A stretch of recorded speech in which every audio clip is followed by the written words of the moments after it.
This video will be about the history of Robert Mapplethorpe and all of his work. On the right side, you can see two pictures, one being a self-portrait of Robert and a picture of myself, Raul, who will be presenting this information to you. The date is October 22nd, 2020.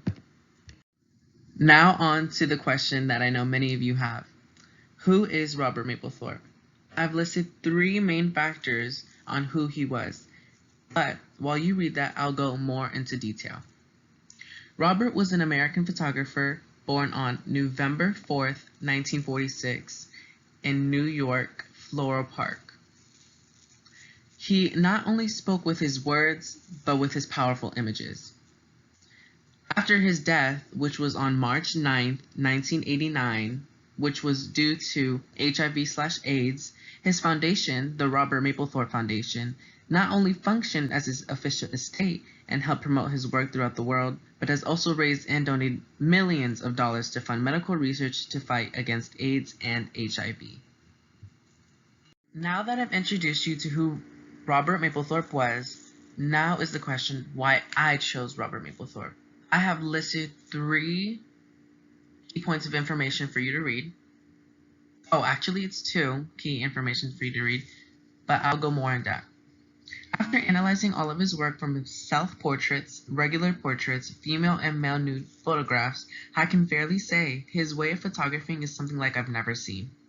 His work can be brought to you by as controversial, but in my eyes, it's risk-taking, bold, and beautiful. He wasn't afraid of what people thought of him and definitely didn't care what they thought of his work. He thought outside of the box and is a definite inspiration to many photographers around the world.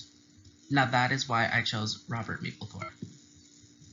Now, what was Robert Mapplethorpe famous for? I have listed four key points of information for you to read along while I go more in depth as per usual. Robert Mapplethorpe was famous for his powerful black and white photographs.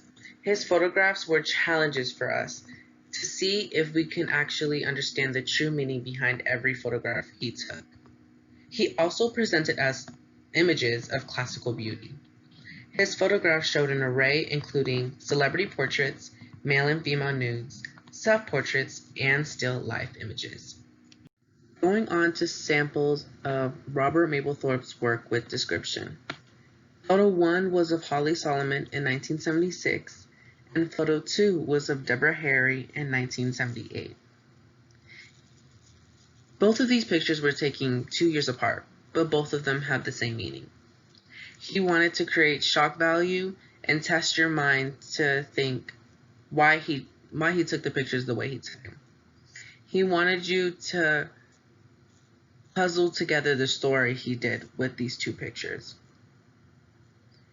He wanted to leave you questioning and then later understanding why he took these pictures the way he did. Now on to who influenced Robert Mapplethorpe. I left three men who influenced him along the way of his journey. But as I do, I'll go more in depth. Sam Wagstaff was the main influential drive for Robert. He was a benefactor to him, meaning that he would give him money for his cause.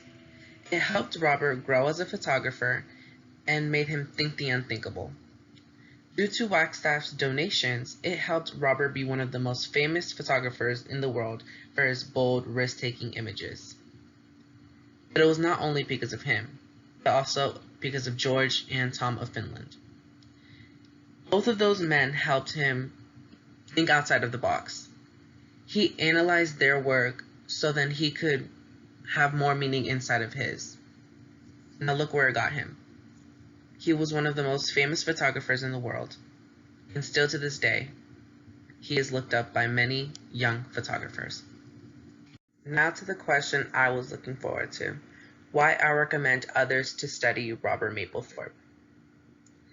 I recommend many up-and-coming photographers take the time to overlook his bold, powerful, and risk-taking images and try to understand the true meaning behind them. He was a hard-working person. He never gave up and has inspired many to do the same. His work showed things that no other photographer would show. He was also one of the most creative and outside of the box photographers I've ever studied, and it's really opened my eyes to something great. It has inspired me, and I know it'll inspire you. This is for copyright reasons. This is the references page. These are the three main websites that I used. The first one being where I got most of my photos from. The second one with most of my information to help with credibility.